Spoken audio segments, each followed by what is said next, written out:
এখানে একটা ভাই কমেন্ট করছে যে সিআরপিএফ এর ট্রেসম্যান থেকে কি এলএনজি কমান্ডো হওয়া যায়? কেন হওয়া যাবে না? অবশ্যই হওয়া যায়, ঠিক আছে।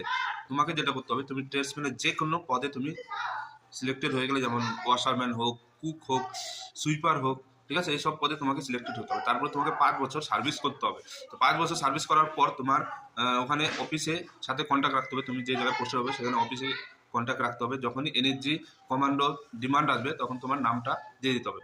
তো অফিসে যে থাকবে রাইটারকে বলে রাখতে হবে তোমার যে যখন এনএসজিতে নাম আসবে আমার নামটা যেন দিয়ে দেওয়া হয়, ঠিক আছে। তো তখন তোমার নাম চলে আসবে। তো তোমার ফার্স্ট যেটা করতে হবে, তোমাকে টেস্ট দিতে হবে, ঠিক আছে। যখন এনএসজিতে তোমার ডিমান্ড চলে আসবে তখন তোমার টেস্ট দিতে হবে। টেস্টে যদি পাস করতে পারো তারপরে হবে তোমার ট্রেনিং, ঠিক আছে। টেস্ট খুব হার্ড হয়, তো সবাই পারে না, ঠিক আছে। ফিজিক্যালও খুব হার্ড, ঠিক আছে।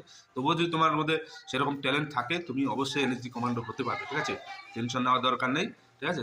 তো আশা করি বোঝাতে পারলাম। ভিডিও ভালো অবশ্যই চ্যানেলটি সাবস্ক্রাইব করে দিন। জয় হিন্দ।